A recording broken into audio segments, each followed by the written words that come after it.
Marie's Cake by Reading in Solitude. You sat amazed at just how quickly Marie had gone through all the cake slices you had gotten her in the large sampler you picked up from the market that day. She patted her mouth clean of frosting as she finished. Smiling, she began thinking of how to judge the piece she had just finished eating. For the hour past, you two had sat together as she enjoyed the cake slices and reviewed them for you, before giving you a spoonful of the cake to taste for yourself. It was strangely entertaining. There was something captivating about it, as was there something captivating about Marie to you. "Oh my," she giggled. "It seems I ate all the cake." "Yes," you said, unsure of what more to say. "It would seem so much."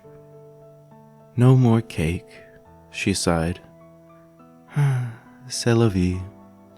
I hope you don't tell Ando and Oshida that I ate it all. The two are always so quick to lecture me on the importance of moderation." I don't think I overindulge. Do you? I mean, wherever would all the cake go if I did?" she asked. You glanced down at her healthy thighs and muttered, "I'm sure it would go somewhere quite great." "Oh?" she teased, taking note of your gaze. "Such as?" she asked, pressing her legs together. You nervously adjusted your collar and stated, well, they say sugar helps to stimulate your brain. Yes, your brain. And, well, the shortening would, you know." Marie giggled and scooted closer to you. "You need not be ashamed of your desires, Beau. We've been together for a year now," she stated, placing a hand on your thigh and giving you a kiss on the cheek. "Desires? I have no idea what you mean," you said as you tried to save face. "Pardon, I must be mistaken, but I was thinking perhaps you'd like to use my lap as a pillow," she asked coyly. "Well, I mean, sure, we could do that," you replied quickly, not wanting to miss out on such an opportunity. Marie responded by patting her hand on her lap, directing you to lay back. You sat with your back to her and did as she told you to. As you let out the tension of your neck, you were surprised by just how soft her lap was, a sentiment expressed by your face. My, she said with a laugh. "You seem quite relaxed now, don't you?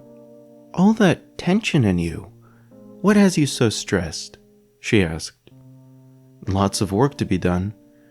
Working as head mechanic on board the ship is more than a day's work," you sighed. "I understand," she said as she placed her hands on your shoulders and rubbed them.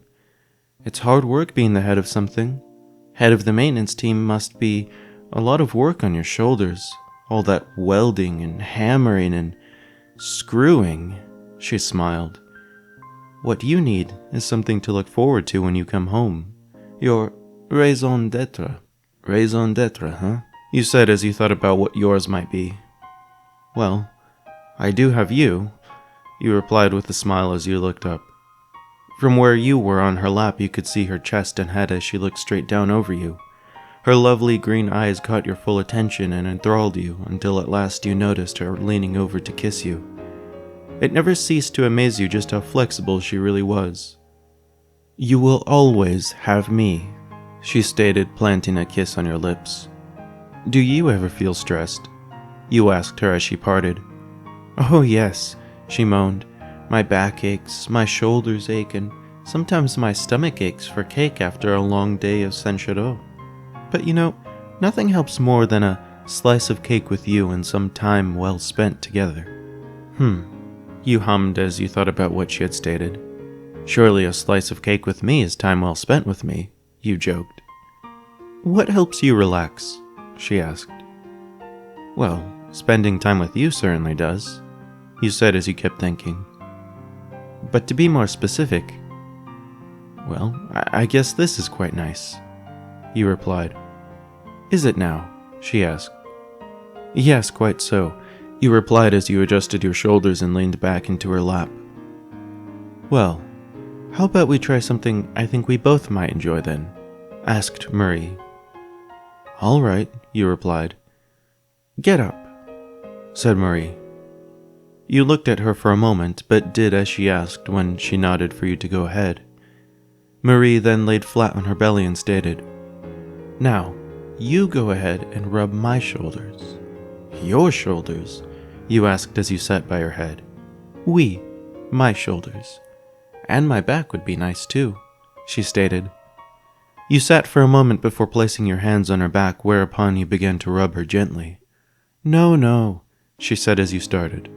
"What's wrong?" you asked. "Not from the top." She shook her head. "From my bottom," she said as she pat the back of her thighs. "Ici, sit here." "There?" you exclaimed. "What's wrong? Are you scared?" she teased. No, I'm not scared," you replied. "Then?" she stated as she pat her thighs once more. You crawled over to her rear and sat yourself across her thighs and looked up her back. "Lean into me," she instructed. You did so and placed your hands upon her back once again and began massaging her. Each rub seemed to make Marie happier, as if the stresses of her day were washed away by the back and forth motions you made across her body. It was a bit embarrassing to you, having your groin so close to her bottom, even on her bottom, as her dress slid exposing her underwear to you.